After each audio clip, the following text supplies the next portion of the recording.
I just want you to love me again. The sentence hit the table like dropped glass, but it wasn't romantic.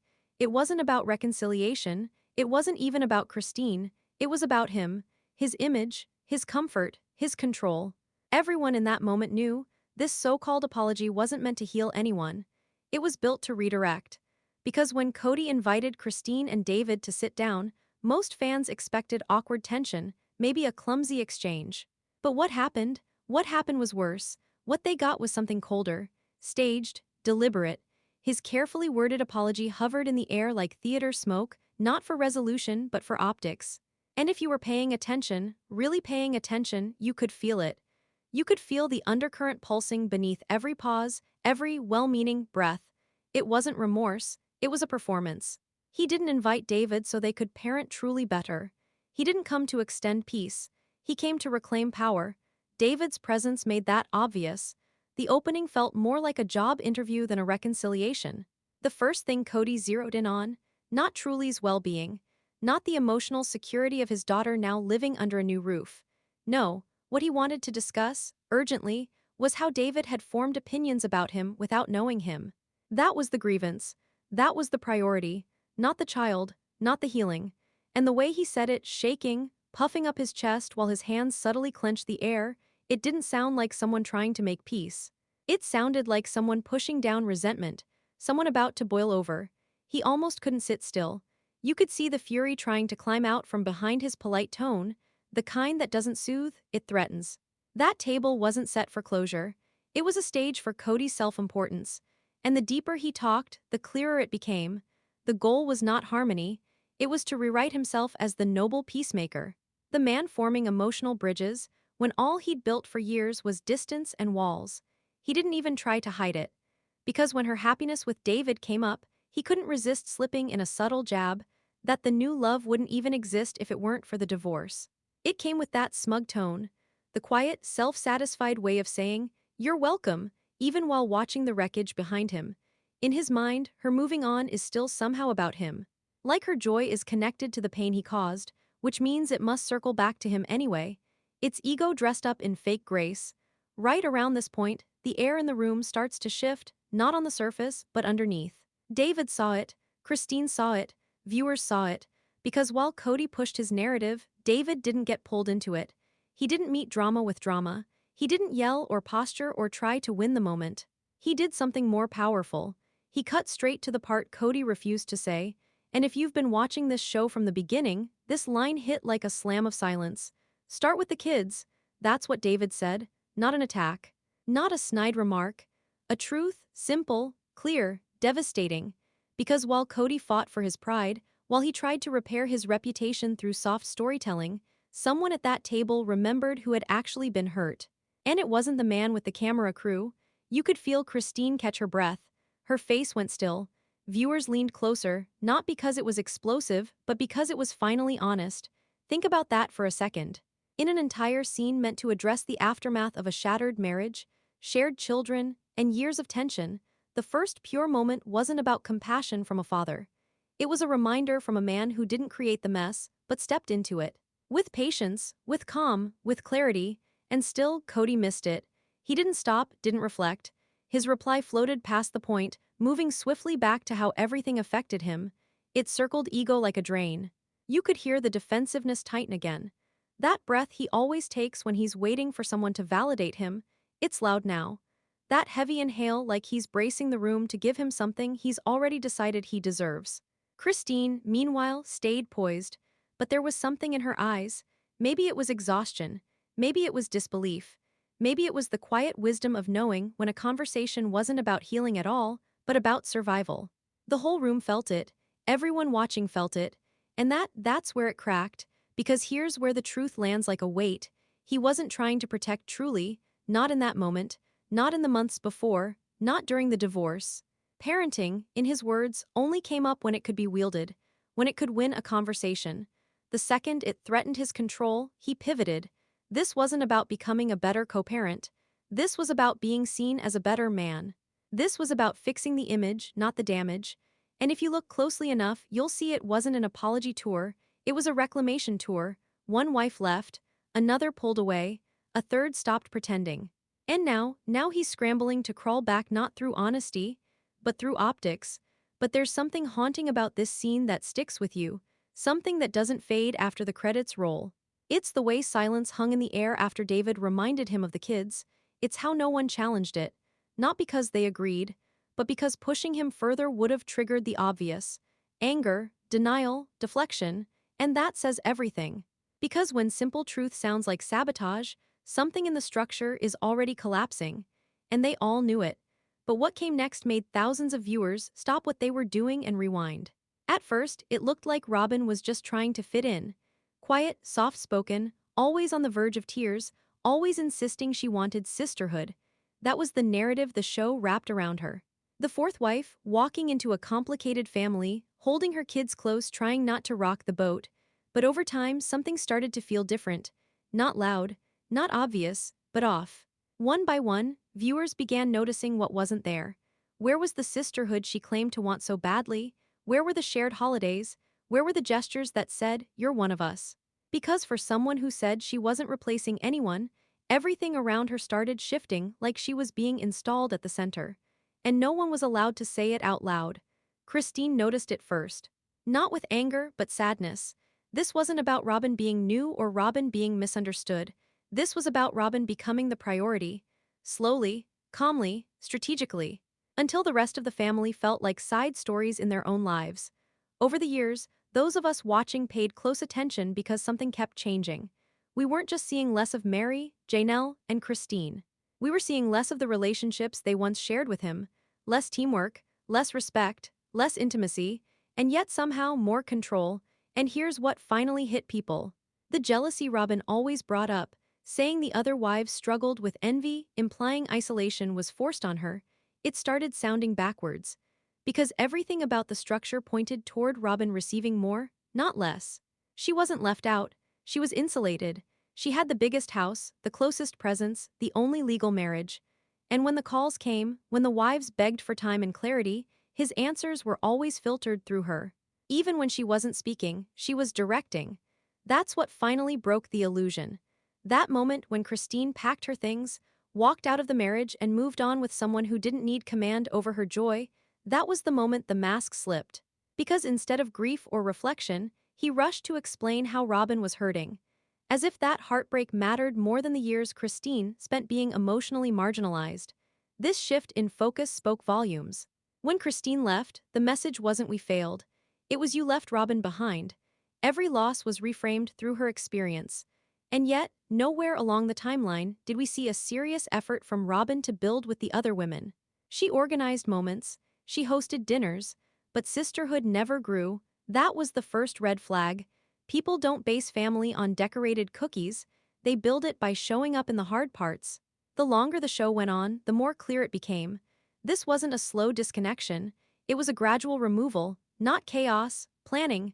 The women weren't drifting, they were being replaced, and it didn't end with the wives, it extended to the kids. Robyn's children were consistently wrapped in a protective bubble. The others had to fend for space, time, and attention. If there was conflict, it was met coldly. If there was emotional need, it was redirected. And viewers remember the Thanksgiving when some sat distant from the table, plates barely filled, eyes heavy with the weight of absence. That wasn't a breakdown. That was a signal. The jealousy conversation Robyn kept relying on never asked the right question. Was it jealousy or awareness? Were the women mad, or were they finally seeing what was happening behind the curtain? Because here's what felt impossible to deny. She had access to his presence in a way they had to compete for. She had decisions being made around her schedule while others got weeks of silence. She had loyalty structured around her needs, while theirs were treated like inconveniences. This is where fans started replaying old episodes differently. Robyn's constant crying wasn't always grief. Sometimes, it looked like it was defense. Sometimes, it covered moves being made that didn't match the words being said. "I'm not trying to take anyone's place." That line aged badly. Because now that it has happened, with one wife gone, two emotionally shut out, and the legal marriage only existing with her, we have to ask what role Robyn really played. If inclusion was the goal, why does the structure now revolve around exclusion? He used to say it was God's will, but now it just looks like convenience. Robyn didn't win. She was always being positioned to be the last one standing. And whether she asked for it or not, she accepted the space, took the seat, kept the silence when others begged to be heard. So now the fantasy is gone, intimacy has left the story, sisterhood is a past tense word. And in the house where love was once equal, now there's one wife, one voice, and one broken promise playing on repeat. And in the very next scene, she finally says it out loud, I never wanted this. But by then, the damage is already done. He said he cooked the turkey, said it proudly, like it meant something, like it proved something. But when pressed on the details, he started fumbling, stammering, his voice changed, his hands moved too much. The words came out all wrong. He said something about a bag, one of those turkey in a bag things, and suddenly the whole room knew.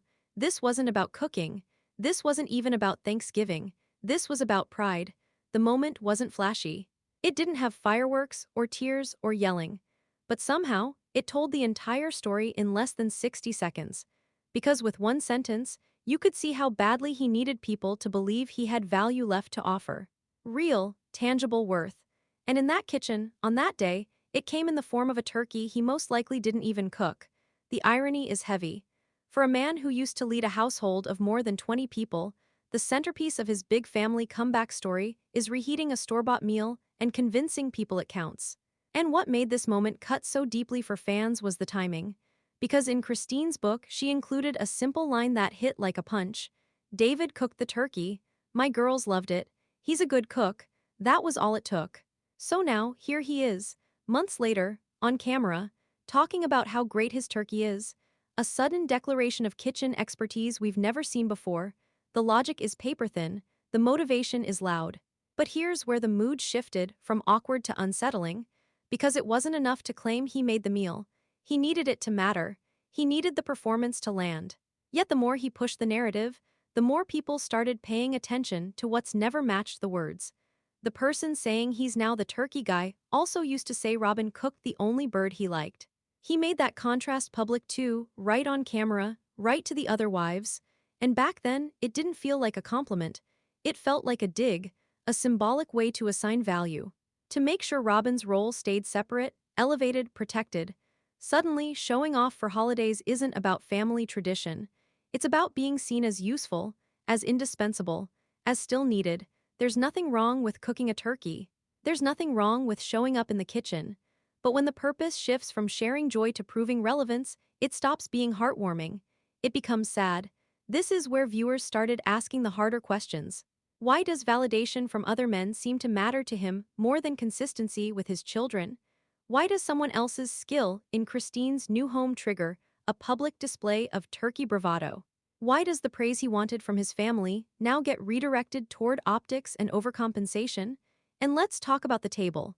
The footage from that holiday showed something you can't stage away. The china was elegant. The plating looked like it had been arranged for a catalog. But the food, or lack of it, told another story. Daughters picking at thin slices, one gnawing on a dry turkey leg that looked closer to a prop. Saul quietly eating nothing. The space between dishes felt wider than the physical table. He wanted this meal to declare triumph. Instead, it whispered defeat. Instead of leveling up, it exposed the gap between image and impact, between intention and execution. Because it wasn't about who cooked, it was about who mattered at the table. And somehow, in a house filled with guests, you could still feel how lonely it was. Every year before this, the question was, how do we manage all these families, all these mouths, all this love? Now it's, what's for dinner and who's watching? The fan reactions weren't just laughter. They were sharp, because pretending to reclaim tradition through reheated takeout screamed of desperation. Of someone realizing the people who used to need him have found peace, and he's left proving his worth through poultry. The bird was never the test, the feeling it revealed was, and here's what nobody missed. As he overexplained the bag, the seasoning, the technique he could barely name, Robyn sat beside him. Quiet, supportive, smiling just enough, not correcting, not adding insight, not filling in the blanks, because sometimes silence isn't about being supportive, it's about staying out of the splash zone. By the end of the dinner, the audience had seen enough. The performance was complete. The image, once again, was maintained. There was a turkey on the table, a camera in the room, and a man still clinging to a title that no one else is fighting for. And the most revealing part, no one said the turkey was good. They were sitting across from each other, not in love, not in crisis, not even in grief anymore. something colder had taken over. And then he said it, with a straight face, clear voice, and no trace of irony. They wouldn't have had a relationship if it weren't for the divorce. That was the moment there was no denying it anymore. He wasn't letting go. He was rewriting the whole thing. He was taking Christine's freedom, her joy, her peace, and packaging it as a twisted side effect of his pain. Viewers couldn't believe it. Online threads froze. People rewound. Is this really what he thinks? That Christine's happiness is some indirect credit he's owed? That her healing is somehow evidence of his sacrifice? In what world does self-worth come stamped with his name? But that's exactly what it sounded like. There was no warmth in his tone, no pride in seeing her move forward. Just an implication that even in her moving on, the storyline was still about him. That David only exists in her life because Cody let her go. As if she didn't crawl out of years of isolation. As if it wasn't pain that made her leave, but generosity on his part. And that's when people started realizing this wasn't growth. It was image management again. Ego repair. A man watching his relevance slip away and scrambling to wrap his fingerprints around a future that doesn't include him. Christine didn't owe that moment an argument. She didn't roll her eyes. She didn't call it out. She stayed still. Not because it didn't sting, but because she knew fighting the illusion meant playing back into the control. It's what she'd been stepping around for years, the way every emotion, every choice, every boundary eventually got sucked back into his needs. Even sitting beside her new fiancé, even holding her life with someone who wanted to know her, see her, love her in public, she was still being asked to frame it through someone else's lens. This wasn't humility, it was ownership, disguised, and David, he didn't flinch either, didn't measure his words or puff up in response. He just held his ground, said what mattered, prioritized the children, start there, stay there. No theatrics, no power struggle, actual protection. That contrast said everything. A man who listens versus a man who talks in loops, one grounded, one gasping for control over a reality he no longer lives in. And then there was Robyn, sitting beside him, hands in her lap, expression frozen. The camera cut to her face when the gratitude claim dropped, and for once her eyes didn't cloud with tears. They darted, down, away. Like even she wasn't sold on the story being told. Because here's the part no one wants to say out loud. What if she's starting to see it too? What if Robyn, the last wife standing, the one who fought so hard to hold it all together, is now realizing she married the version of the man who needs to be the hero in every ending, even the ones that aren't his? The love Christine found had nothing to do with him, but now he wants it to serve him one last time, and Robyn sees it. You can tell. What she does with that, that's what chills people most. For years, people watched the adults fall apart. Relationship cracks, shifted loyalties, emotional outbursts. But all along, just beyond the frame, there were eyes watching, listening, absorbing everything in silence. And now that silence is breaking one voice at a time. Gwendolyn says it flat out in front of a camera, no filter. I don't trust him anymore. No anger, no drama, just a clarity so sharp it cuts. That's what made it land. Because by now the betrayal isn't just romantic, it's generational. You look back through the seasons and it's all there. The birthdays missed, the phone calls avoided, the half-hugs at drop-offs, the knives delivered not in words but in absence. And when those kids grew up, they didn't forget. They remembered how some siblings got more time, more calls, more gifts, and how love always seemed to depend on obedience. Usable stood outside that hospital all over again the second Christine said, he didn't come. She didn't cry, she didn't get loud, she looked away, quiet, hard, the kind of quiet that says, I'm done hoping. And fans felt it ripple because that was the sound of a daughter releasing expectation. What was left wasn't hate, it was the emptiness behind it. And then came Gabe. There wasn't a goodbye, there wasn't a showdown, he just stopped showing up. Vanished from the airing moments like someone who had decided off-screen peace was more valuable than on-camera pain. And maybe that was the healthiest decision anyone made. Because every scene that included him before felt like a slow erosion of safety, half-spoken feelings, nervous laughter, buried tears, until even that faded too. This is what viewers didn't forget. The kids were never the priority when control was the goal. They were pieces on the board, brought out when needed, boxed up when inconvenient. So when fans say they can't believe how far it's gone, it's because they're thinking about Solomon and Ari next. Still young, still inside that house, and watching every expression, every conflict, every excuse. What's being said is one thing, but what's being modeled is another. And viewers know exactly what the script looks like if no one chooses change. The contrast grows sharper every time David appears. He stands quietly beside Christine, says less, stays out of fights, and yet every viewer sees it, the way her daughters light up around him, how their smiles feel full. How safety doesn't need a speech, it needs presence. He didn't grow up with them. He wasn't there during the years of collapse. But in a matter of months, he's shown more dependable warmth than most of the biological moments the girls were forced to explain away. And that's what stings the most now. The love they longed for was never impossible. It was always a choice. He made his, so did they.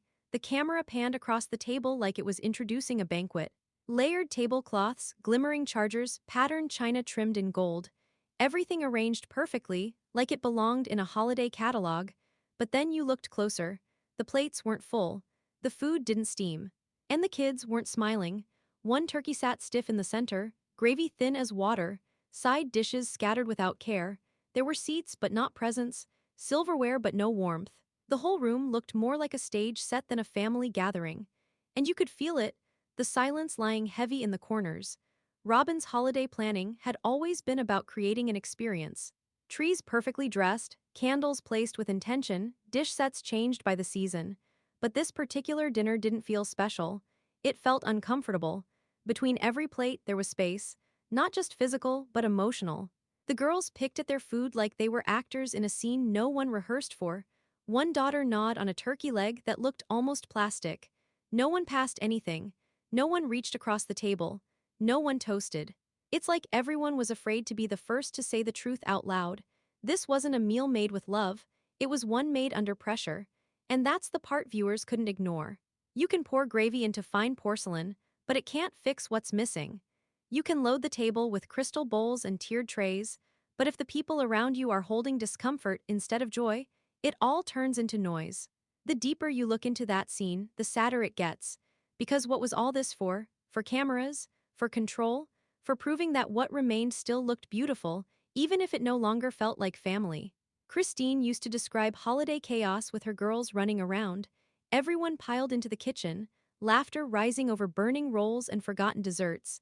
It wasn't polished, but it was real. Here, everything sparkled. But nothing moved, and then you see Saul. He's still at the table, small, quiet, untouched food in front of him. His eyes aren't on anyone, his hands aren't reaching.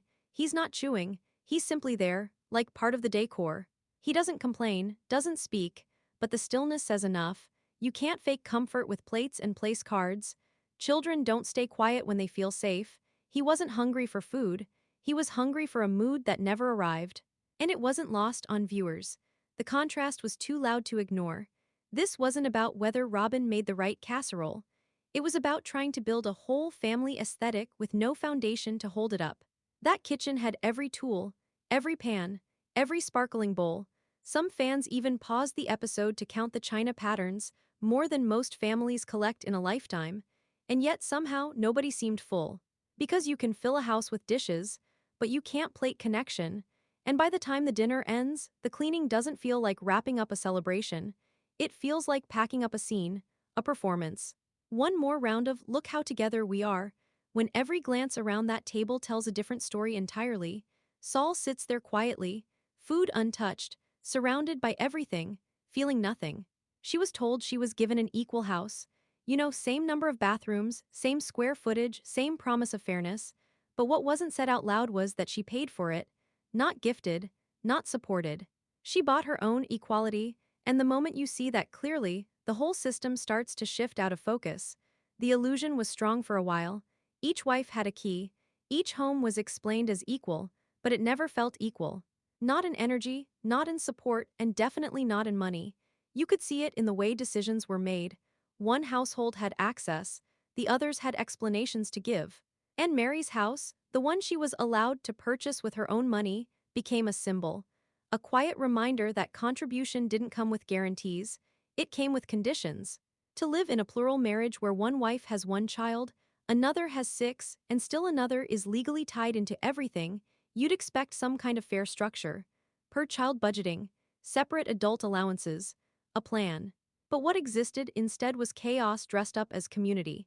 And over time, This setup did one thing better than anything else: it centralized control into fewer and fewer hands. Christine raised half the household while balancing childcare, cooking, and part-time jobs. Janelle worked nonstop, built income streams, sold products, chased security. Mary added business revenue and kept investing into group decisions. Yet somehow, the shortage always circled back to managing their expectations. Meanwhile, across the cul-de-sac was a home that never felt like part of the same struggle. Robyn's house was newer, larger, decorated with things the others didn't prioritize because they were juggling survival essentials. And it gets worse when you realize how money was divided. It wasn't per person, it wasn't per need. It was treated by household. Which meant, no matter how many children Mary had, or didn't have, the money spoke the same to Robyn. A mother of 5 children shared equal financial support with the one living a completely different life structure. That's not equity. That's denial backed by a spreadsheet. And outside of the show, when the businesses started making real income, Christine began building her escape with intention. Janelle protected her assets. But even then, control found a way to stay at the top. The decisions on land, the way Coyote Pass was structured, the ownership confusion, the moving deadlines, nothing was clean, nothing was clear. Because if clarity existed, expectations would be set. And expectations would show just how much some were carrying for others to live without burden. Fans caught on. Late nights on Reddit, explainers on TikTok, side comments in YouTube videos, all asking the same thing: why did it always feel like everyone else funded the life that Robyn and Cody lived? The long game became apparent. Shared values, collective parenting, independence, all those things were great until favoritism needed funding. And then suddenly, business income became group income.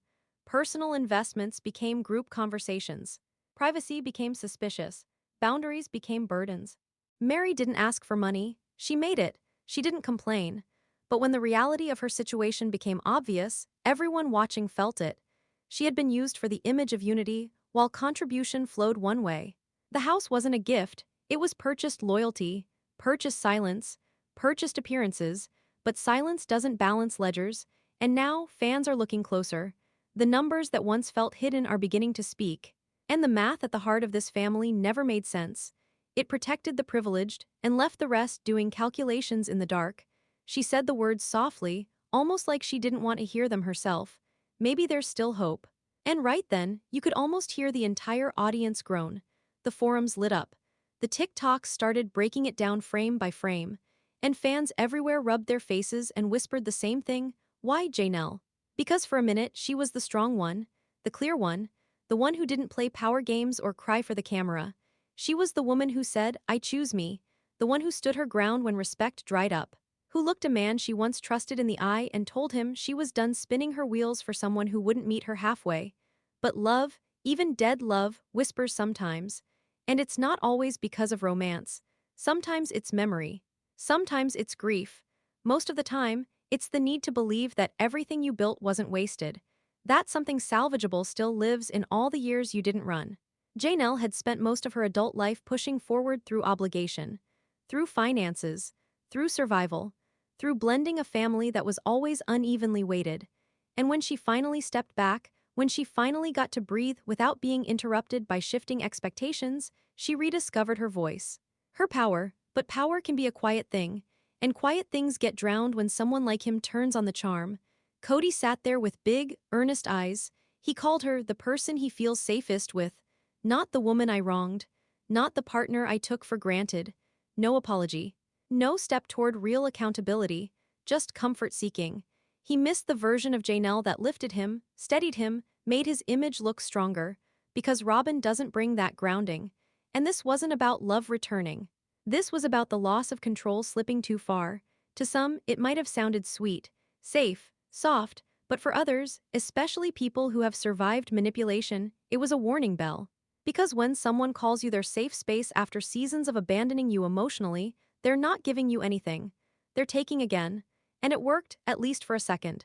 Janelle didn't jump into his arms, but her face changed. Her breath caught, her tone softened, something softened. And in that tiny shift, fans saw every cycle replay itself. The history of being emotionally discarded, then emotionally reeled back in like a dance only she could end, but still hadn't. This wasn't weakness. It was familiar, too familiar. That aching balance between knowing who someone is and still remembering who they used to be. The what-ifs never fully disappear. She said maybe. She said there's a part of her that still thinks about it. That maybe if they both agreed on unity again, it could work. As if unity ever protected her before. As if the only thing lacking was agreement, not years of being last on the list. And here's the hardest part to watch, she meant it. She wasn't lying. The expression on her face wasn't strategic, it was honest, brutally honest, because letting go doesn't always feel like triumph. Sometimes it feels like failure. And those moments when someone from the past pretends to finally get it, that's the danger zone. That's when doubt sneaks in dressed as resolution. Christine would have walked away right there. But Janelle still sees the man she defended once, the hope she invested in. And when he calls her the safest place, she doesn't correct him. Not yet. It didn't happen in one blow. It happened slowly, quietly, in steady, invisible ways that didn't look like removal at first. They looked like management, like organization, like leadership. But every time the family shifted, every time a wife began to feel less connected, less useful, less heard, it wasn't chaos. It wasn't a failure of plural marriage. It was a pattern that had already started unfolding long before anyone could name it out loud. Every wife had a role. Christine was the heart. She made the kids feel like they mattered. She held birthdays, baked cookies, remembered complaints. She was connection. Janelle was logic. She balanced budgets, built a financial path forward, and gave the structure its practical roots. And Mary was foundation. She helped build the origin of the family, kept the history, stayed when it would have been easier to walk. Then Robyn entered, and something subtle changed. The shift wasn't in what Robyn did, it was in what the others were told they no longer needed to do. Christine's emotional labor suddenly became inconvenience. Her closeness with the kids questioned. Her opinions recategorized as jealousy. And the meal planning, the birthday magic, the traditions she upheld for years were now competition. Bit by bit her place eroded. Janelle's logic turned into pushback. Her concerns about land ownership, money, retirement were brushed aside and called uncooperative. Her independence treated like rebellion, her strength mistaken for disloyalty. Ask too many questions, and suddenly you aren't on the same page. Mary's loyalty was thrown back at her like an accident.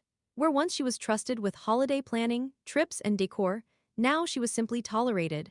Her emotional stay became extra weight.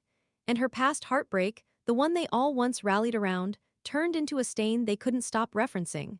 And Robyn never had to ask for space, she simply filled the empty ones. Photography, she'd try it. Holiday hosting, why not her house this year? Parenting conversations, she had insight, talking to him.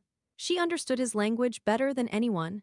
Even the obedient wife title crept in as a compliment. And before anyone realized it, her skill wasn't adapting to the family. Her skill was taking its shape entirely. She didn't join the system, they made her the new center. The family stopped rotating. It started orbiting. You don't get to claim unity when one voice is gently praised and every other voice is corrected. There's nothing plural about silence. There's nothing shared about watching your identity in the family get reassigned like a task in a meeting. And here's where the shock eases into clarity. This wasn't failure. It was design. He didn't fall out of love. He swapped out connection for compliance.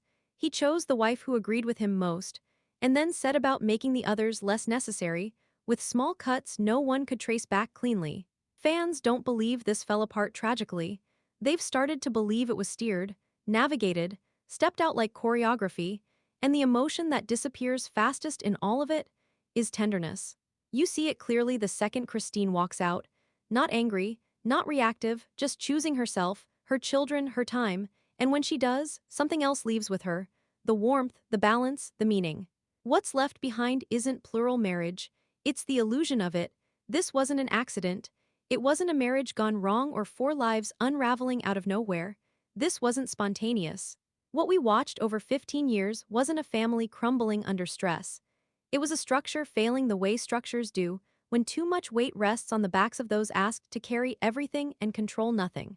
It's easy to make this all about Cody, about ego, about behavior so textbook it no longer shocks anyone, favoritism, deflection, double standards. But if you stop there, you miss the bigger truth. Because this didn't fall apart because one man failed. It fell apart because the system they all believed in was never strong enough to hold the weight of fairness. There were rules, spoken and unspoken, that kept wives trying to stay valuable instead of being valued.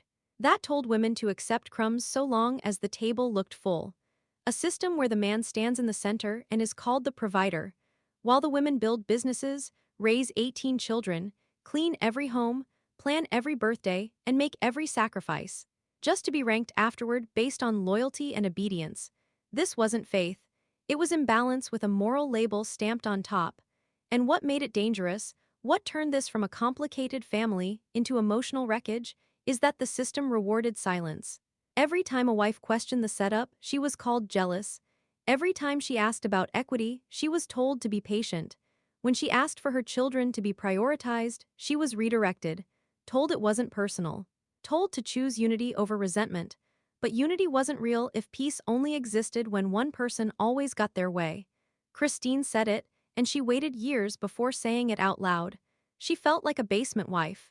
Not metaphorically, literally, she lived separated from the rest, physically distant. And when she finally realized that her needs and her daughters' lives weren't being seen, she stood up. Quietly, courageously. What followed was predictable. Calls of betrayal, shock, hurt feelings. But not once did anyone really admit what viewers were already screaming. That she'd been enduring, not thriving. Participating, not belonging. Janelle was next, the strongest backbone. The most independent. The one who gave the benefit of the doubt until there was nothing left to doubt. She didn't leave in a rage. She simply opened her eyes, said what we all saw. That the scales were never balanced, and she was tired of pretending they were. And Mary? Her endurance was admired until it wasn't. Her patience was praised until it was irrelevant. She gave her loyalty past the point of self-respect until the silence she sat in became permanent. The family had already moved on. She was the last to be told. And through all of that, the children watched. These were not events on camera. These were their lives. The children felt the prioritization and the performances. They knew what it meant to be overlooked until it could serve the storyline. The relationship alongside the kids collapsed, not because of marriage breakdowns, but because their emotional needs were never centered. Only tolerated. Robyn didn't cause this. But what viewers now ask is whether she benefited from it. Whether the strategy wasn't to blend in, but to replace everything one step at a time under the banner of peace, faith, structure, loyalty. Whether the tears were grief or guilt, or something even more convenient, defense. This was not the dream of plural marriage, it was the loss of it.